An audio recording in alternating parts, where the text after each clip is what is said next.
In this video, I'm going to take you through the 3 stages to becoming a more informed, interesting, and all-round impressive individual by actually reading less than you currently do.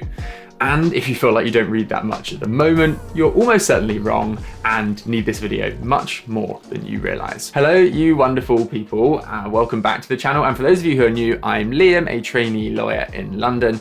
And on this channel, I make videos sharing my journey towards fulfillment, balance, and overall happiness in my work and personal life. And if you're like me and really care about staying well informed and becoming a better version of yourself all the time, reading, everything from articles to blog posts to books is an essential part of that personal development journey. But if you're also like me, you'll probably find that it's really difficult to get kind of dedicated reading time into your busy work schedule. And on top of that, at the end of a long day working or studying, you probably can't be bothered to read, or I certainly often can't, and just want to watch Netflix and do nothing. What would you say though if I told you that we might actually read more today as young people than our grandparents did when they were younger, even though they didn't have TV, video, YouTube, all this stuff? A 2009 study by the University of California showed that the average American in that year consumed around 100,000 words a day, i.e. those words like crossed their eyes or their ears. They didn't necessarily read them all, but that's the volume around an average length book each and every day of words they were coming across. That is so much greater than ever before. We are completely overloaded with information almost every second of every day. But think about it, the time you spent this morning scrolling through your news app, reading the captions on an Instagram reel, the time you spent reading an unwanted email from the shoe store you bought trainers from 4 years ago, or the random group chat you're still a member of and really need to leave. The problem we face though is that the vast majority of this information is of such low quality that it's completely useless, and if it's not, it's coming at us so quickly that we forget the vast majority of it within minutes, if not certainly within days. So the 3 practical steps that we're going to run through for the rest of this video really revolve around one central principle, and that is moving us from the information overload that most people experience on a daily basis to the low information diet. What information consumes is rather obvious. It consumes the attention of its recipients. Hence, a wealth of information creates a poverty of attention and a need to allocate that attention efficiently among the overabundance of information sources that might consume it. Herbert Simon, Nobel Prize in Economics and A.M. Turing Award for Computer Science. So stage 1 of moving onto a low information diet is to cut the crap, if you know what I mean. And essentially here, there are kind of 2 strands of information I want us to be thinking about. Number 1 is there's tons of information we consume that is just clearly bad for us. We scroll through Instagram and make ourselves feel horrendous because we're looking at images of people who are doing better things than us or look better than us. That kind of information consumption is something that we should be looking to cut out, if not completely, considerably. The second type though is stuff where I think we consider it to be good reading, but actually it's not doing any good. So the classic example of this, I would say, is the news. Now, most people would think like, oh, it's so great to read the news, you stay informed, you're kind of, an interesting person to talk to if you know what's going on. I would really challenge that, and this is something Tim Ferriss does in his book, The 4-Hour Workweek. Essentially, I believe that yes, consuming news headlines is helpful. It's helpful to have some idea what's going on.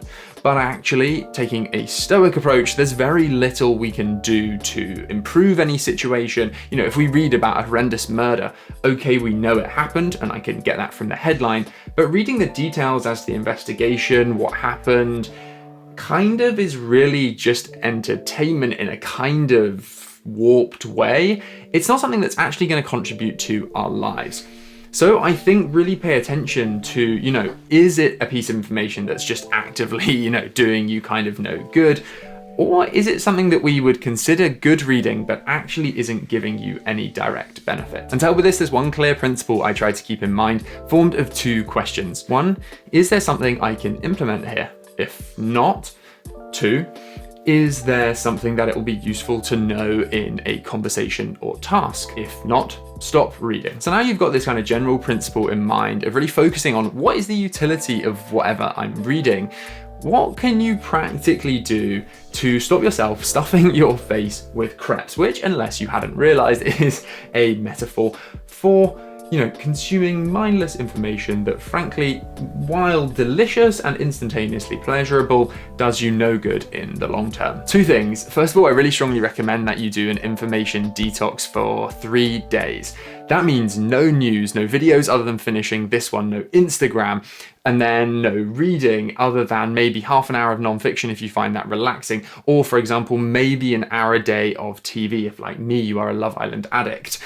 You know what I mean? Like, effectively no information being consumed for a period of 3 days. Completely switch off, allow yourself to be present in the moment as much as you possibly can, and really kind of to realize how little any of all of that information contributes to your life. Then in the longer term, you need to train yourself out of mindless consumption. And this is an idea from Cal Newport's book, Deep Work, which I read around 4 years ago, and it has completely changed my life. Effectively, first of all, you need to become way more aware of our tendency to constantly feel the need to take our phones out of our pockets and to go on Instagram, go on these kind of immediate sources of information, even the news, because moments when we find something difficult when we're working, or moments where, we're waiting in a queue in a supermarket, or moments where we're waiting for the next train to come, we constantly want our brain to be fed information, and we've been trained to do that. We need to train ourselves out of that, get used to doing nothing in those moments, because it's only once you stop feeding yourself these delicious but incredibly unhealthy crepes that you can begin, feeding yourself the fruit and veg of healthy information. So now we have cut out all of the crepes. We need to focus on increasing the quality of the content we are reading. And this means being painfully picky. And I use the word painfully intentionally because I want you to kind of get this sense that it's not just being picky, it's not just looking at a couple of reviews and then plunging into a book. It's actually expending quite significant effort to work out what you're gonna invest your time in, because ultimately that upfront investment of, a little bit of time, maybe half an hour, working out what you're going to read is going to be so worth it when you're reading the right things. Because fundamentally, when we're talking about nonfiction articles or books, there is a finite amount of time in which we can be trying new techniques and really giving them a proper go to improve our lives.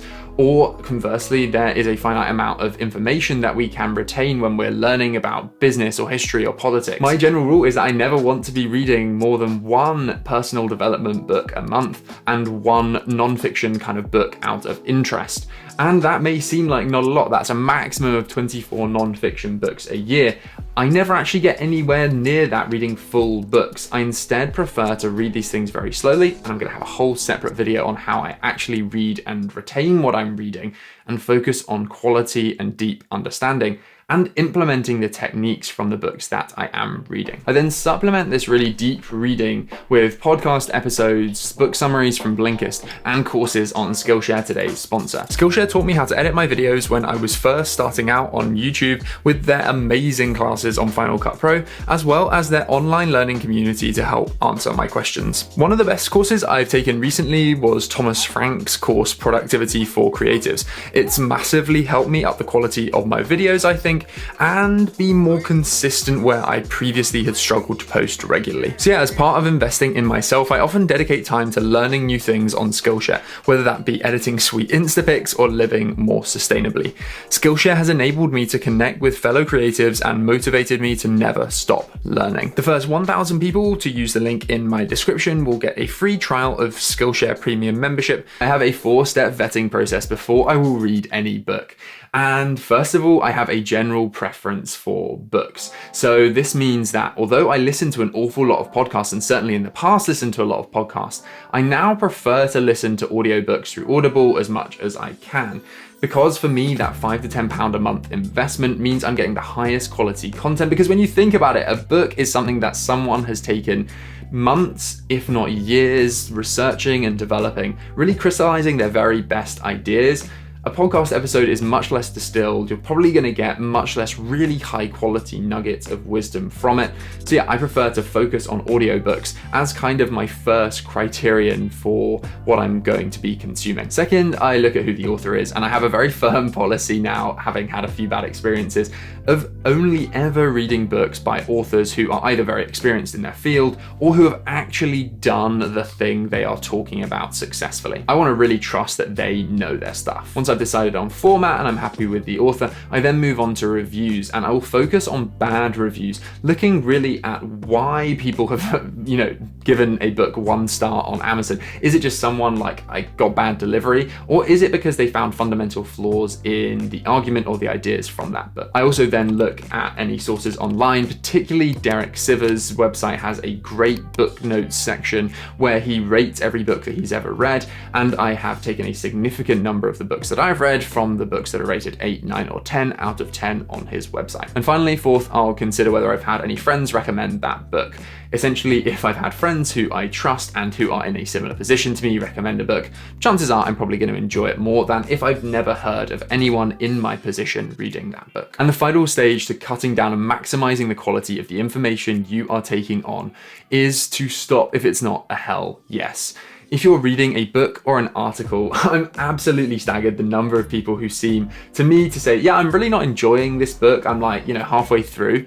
Hold on a second, how did you get halfway through a book that you're really, really not enjoying and not put it down? Your time is so much more valuable than that. So regardless of whether it's a book or an article, if you feel like it's not benefiting you, like there aren't actionable steps or information that you're going to retain, then put it down. If it's not an absolute hell yes at the end of 5 pages, my rule is, it goes in the bin. And what I can absolutely 100% guarantee you will be a firm hell yes from you once you start it is my Trello productivity masterclass on Skillshare. I'm so grateful to everyone who watches these videos and who gives the videos a thumbs up. It actually makes a huge difference. I think I've noticed since I've started saying this that my videos have been shown to more people. So please do give it a like. Please do comment. That also really helps. And I always do try to reply unless I'm crazily overwhelmed at work.